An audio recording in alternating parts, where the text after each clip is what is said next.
first about whether there are any good arguments to think that atheism is true. Now, it seems to me that you're rather ambivalent here, that you say, you redefine atheism to mean a sort of atheism or non-theism. That's what it means. But how do you distinguish then the different varieties of non-theism? For example, what is normally called atheism, agnosticism, or the view of verificationists that the statement God exists is simply meaningless. There's no claim I know how to make that says atheism is true, because atheism is the statement that a certain proposition isn't true. A certain proposition isn't true.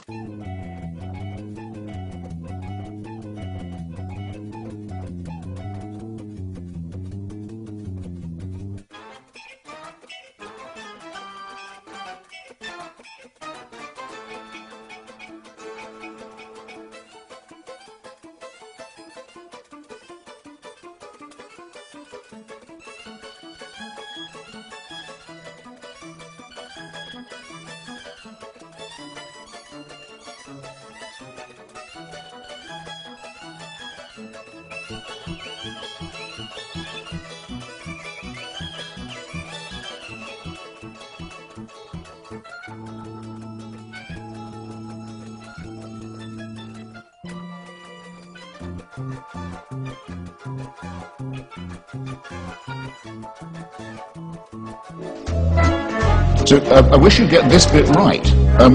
Well,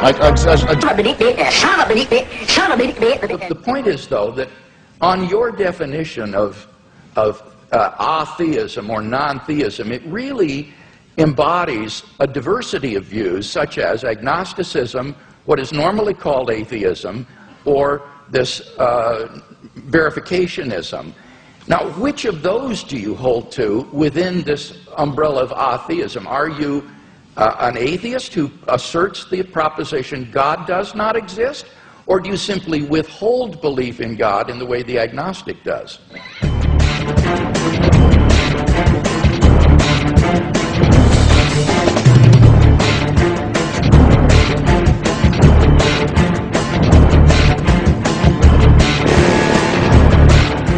Right.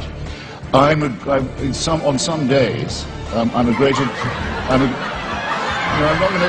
do you that much of a favor. On some days, I'm a great admirer of Thomas Huxley, who had the great debate with Bishop Wilberforce in Oxford at the Natural History Museum about Darwinism in the mid-19th century, who was known as Darwin's bulldog. We would now say Darwin's pit bull, and who completely trounced the good bishop. But I can't thank him for inventing the term agnostic. And I can't thank him for some of his social Darwinist positions either, some of which are rather unattractive. I need an answer to this. Unattractive, yes. Because I think agnosticism is evasive.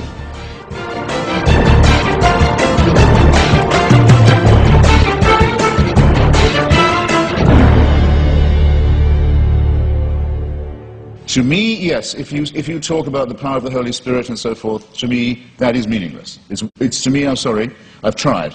It's white noise. It's like saying there is only one God and Allah is his messenger. It's gibberish to me. There are many of us, I'm sorry, there are just many of us of whom this is the case. It may be true, it is true. Okay, Mr. Hitchens, I got to press you here. Feel free. What is your view exactly? Press away.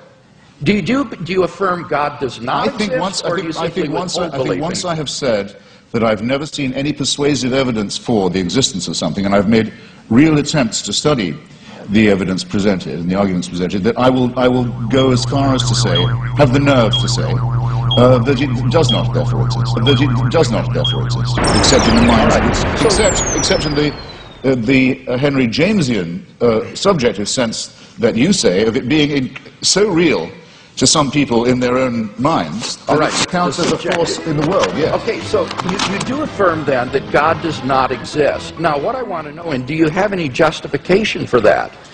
I think I've come unwired in some horrible way. You're fine. Are you sure? Do you have any arguments leading to the conclusion that God does not exist? Well, I would rather, I think, I'm wondering if I'm boring anybody now. I would rather say, I'd rather state it in reverse and say I find all the arguments in favor to be fallacious or unconvincing. Can't run away from yourself. Can't run away from yourself. Can't run away from yourself. Can't run away from yourself. Can't run away from yourself. You must have done something wrong. Something wrong. Said you must have done something wrong. Something wrong. Why you can't find the place? Would you agree that the absence of evidence is not evidence of absence? Well, you know, I'm not sure that I would agree. Okay. Let's turn No, to the I mean, moral I argument and think- talk about that a little bit.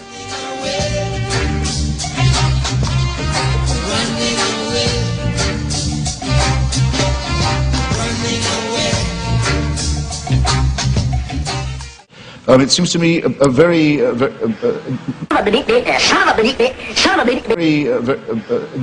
not a small question. No, it's certainly not a small question. It's better be absolutely magnificent, it seems to me. And it's the lack of magnificence, I think, that began to strike me first.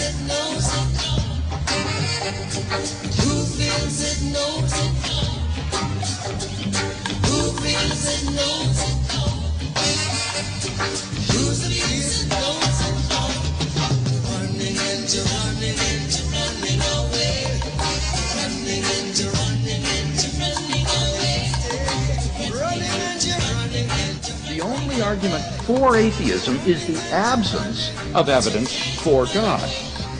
But the problem here is that the absence of evidence is not necessarily evidence of absence. To give an example, most cosmologists believe that the universe went through an era of inflationary expansion soon after the Big Bang. As yet, we have no positive evidence, however, for this era. But does that mean, therefore, that such an era did not exist?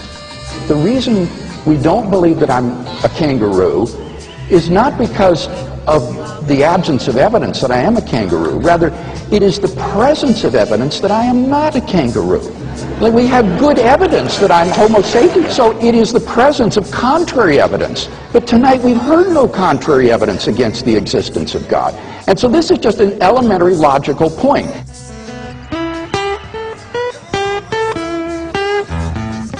He asserts that he alone has the true worldview, atheism.